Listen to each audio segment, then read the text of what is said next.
Hi there, I'm Alex the Pi Guy, and this is Lesson 7 of Section 1 of the Grade 9 Academic Mathematics curriculum. In this lesson, we are continuing with polynomials, which we started in the last lesson. Today, we're going to be looking at adding and multiplying polynomials together.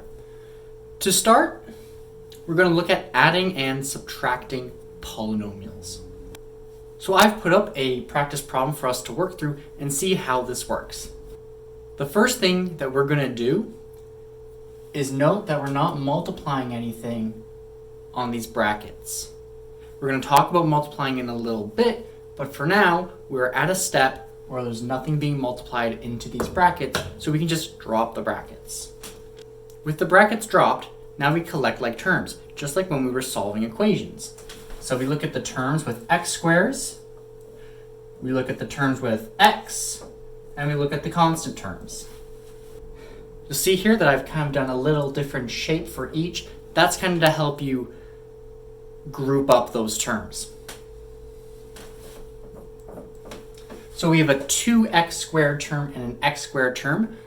Remember that x squared just means that we have 1 times x squared. We just don't normally write the 1 times x squared because it's a little redundant to do so. So 2x squared and 1x squared, all we do is we add the numbers that are being multiplied onto the x squared. So 2 and 1 is 3 when we add them, and we just write the x squared. We don't have to do anything with it. At this point, we don't know what x is, so we just leave it alone. Now we have two terms that have an x. So we have a positive 3x minus 5x. So when we add those, remember this minus, change that adding to subtracting. So it's going to be 3 minus 5 is minus 2x. Again, we leave the x just as it is. We don't know what x is, so we're not going to touch it. Now we have constant terms, plus 1 and plus 7. So we just add them up and we get plus 8. And that's adding. Now subtracting is a lot like adding, and it's a nice segue into multiplication. So all I've done is I have the same example, except I am now subtracting the second polynomial. So whereas before when we dropped the brackets, we were adding x squared, then we were subtracting 5x, then we're adding 7. Now we're going to be subtracting each of these terms. So when we drop the brackets,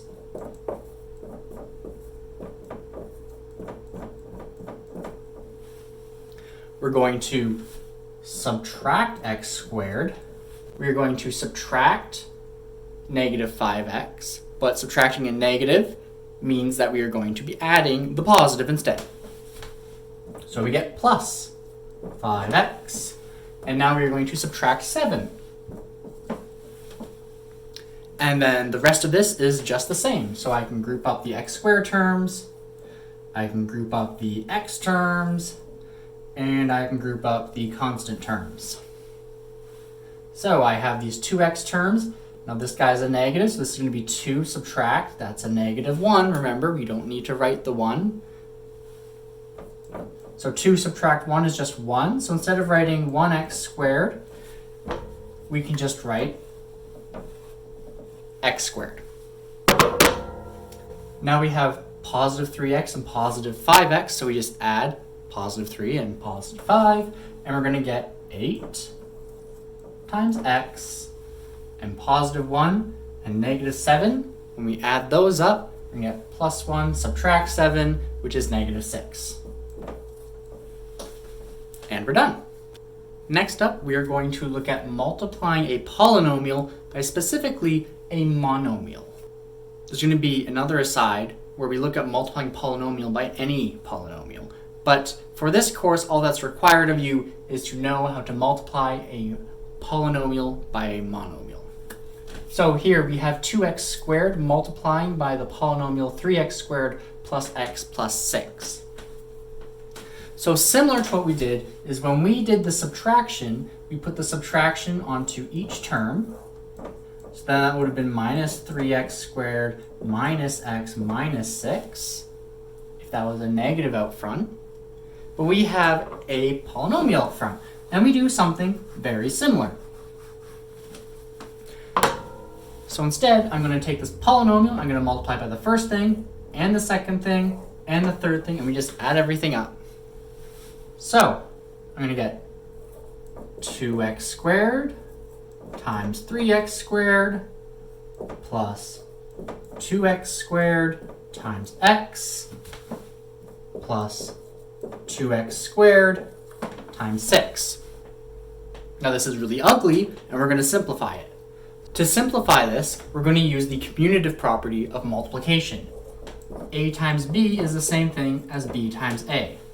All I'm going to do is use that to swap things like this 3 and this x squared so that I'm multiplying the coefficients and then I'm multiplying the things with the variables.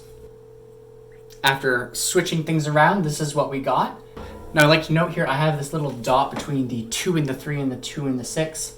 That's just another way to write multiplication. This way is often used because we typically use variables like x already, and so when we're using an x for a multiplication symbol, it can get a little confusing as to what's a variable and what's a multiplication symbol. So that's why we use a dot to represent multiplication sometimes.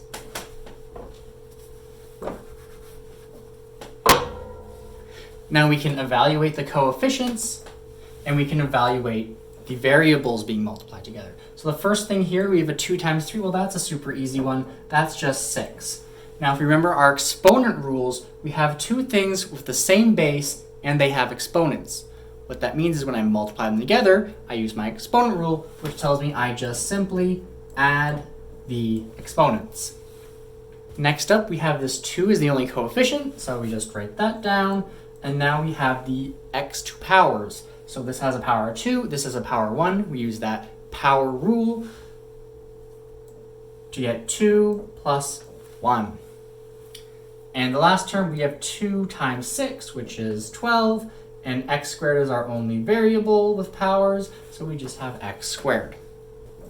Now we just evaluate those exponents.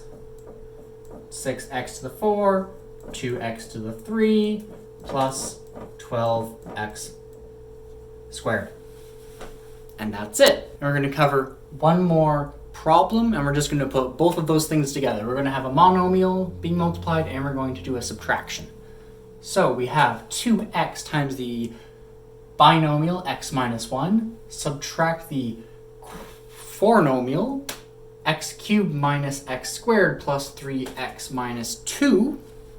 So the first thing we're going to do is we're going to expand this multiplication. So we get this guy over here being multiplied onto both of those. So we have 2xx minus 2x. Next, we're going to expand this subtraction. So anytime we're going to be adding a number, it's going to change to a subtraction. Anytime we subtract a number, it's going to be changed to an add. And this guy, because he has no negative out front, we're going to say we're adding him. So we are instead going to be subtracting him because we're subtracting.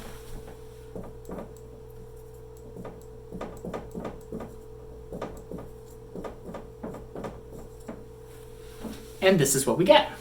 Next, let's group up these powers of x. So this guy becomes 2x squared because this is x1 and x1. We add those exponents, it becomes 2 minus 2x, and this guy stays the same. And this is where we're at. I have assigned a little shape to help us group up these powers of x. You don't actually have to do these shapes. I just find sometimes it's a little helpful. What I usually do in my work is I will put the shape around the thing. So this would become a square, and then I put a triangle there. I find that just helps me, make sure I group up everything together. Make sure I grab all the triangles, make sure I grab all the squares. Just a little visual aid. So when we group them up, we have these two x squares. So this is a 2x squared, and this is a 1x squared, and we're adding both of them. So we're going to get 3x squared. Next, we can do the x's. So this is negative 2x and a negative 3x. They're both negative. So negative 2 plus negative 3 is going to be negative 5.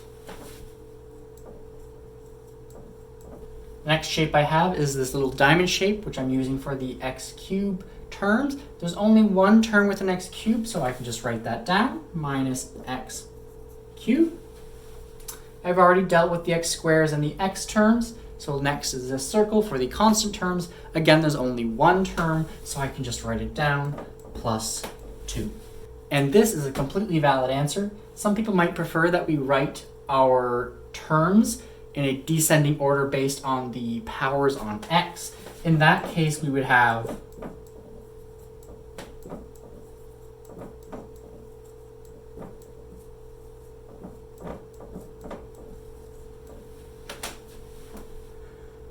this guy, but it is essentially the exact same as the line above him. As far as I'm concerned, they are the exact same answer, and I wouldn't care if you gave it to me in this form or this form. And that's it for this lesson. I'm Alex from Alex the Pi Guy. Just a reminder that there's going to be an aside after this on polynomial-polynomial multiplication, so if you are interested in that and like to stick around, that content will become relevant in grade 10. But if you're not sticking around, that's okay. Thank you so much for watching. If you like this content, then it would be awesome if you could smash that like button. If you want to see more, maybe hit a subscribe, and let me know in the comments what you liked, what you didn't like, what you'd like to see more of. I'm Alex from Alex the Pi Guy, and I will see you in the next one. All right, on to the aside on polynomial-polynomial multiplication. Like I previously mentioned, this is going to primarily come up once you hit grade 10 math, so it is beyond the scope of this course. However, I'm going to show two methods. This first method, the FOIL method, is what you will use in grade 10, and I'm going to use a second method, which is a more general case for larger polynomials that you will use in higher mathematics. So the first method is called the FOIL method, and FOIL stands for first, outer, inner, last. All that means is I take the first terms in each of these two polynomials, and the outside terms, then I take the inner terms and the last terms in each of these polynomials. And so these are multiplications. I'm going to multiply each of these pairs, and then I'm going to add the results. Now the important note here, this only works when we're multiplying two binomials. There are ways you can group up your polynomials so that you can do this FOIL type multiplication, but that tends to be a little bit extra work than the second method that I'm going to show you, which is a lot easier and a lot more straightforward. So continuing on with this FOIL method, first thing we do is we take these two first terms and we multiply them together. 2x times 3x, we multiply the coefficients. 2 times 3 is 6. X times x gives us an x squared. And we're going to be adding each pair that we multiplied as we go. So next we do the outer pairs. So there's 2x times the 5. The coefficients multiply together, and that's 10. And there's only the one x, so we just have x. Next we multiply the inner pair. So 1 and 3x, that's going to be just 3x. And then we multiply the last. So 1 times 5 is 5. And then we collect like terms. So 6x squared plus 13x plus 5. And that's the solution. Now, they don't have to be both degree 1 polynomials. They can be other degrees. But the important part here is that we're multiplying two binomials. So this is totally okay if this is an x squared, or if we have an x here, we can do that just fine with this method. And now onto a more general case. So now I do not have binomials, and there are ways I could group up these polynomials so that I basically have binomials, but that tends to be a little bit more work than what it's worth. So I'm just going to show you a more general approach to it, and this will work for all polynomials. You don't have to do any messy finagling of grouping things up. So all I'm going to do here is I'm going to treat this as if it was that monomial case where I took the monomial and I just applied it being multiplied to each object. Now, of course, this isn't a monomial, but we'll see how this generalizes really nicely. So once I have spread this polynomial being multiplied by each item, I'd just like to note that I changed this subtraction into the addition of negative 7x. And I wrote the negative 7x here, and that becomes an addition. If I wanted to, I could make that 7x and change this to subtraction. That's totally fine. but I feel like it's a little easier to kind of see what's going on when we have this polynomial here is right here, and this polynomial here is just multiplied to each of these items. Now this still looks really messy, but remember when we did monomial by polynomial multiplication, this is all we have here. Here's a monomial, and here's a polynomial, here's a monomial and polynomial, and here's a monomial and polynomial. So we just take each item and we multiply it to each thing. And we're going to do that for each of these, and then we're going to add up all the results. And after expanding everything, this is the mess we have. I put little shapes with everything to help us group things up. And now we just collect those like terms.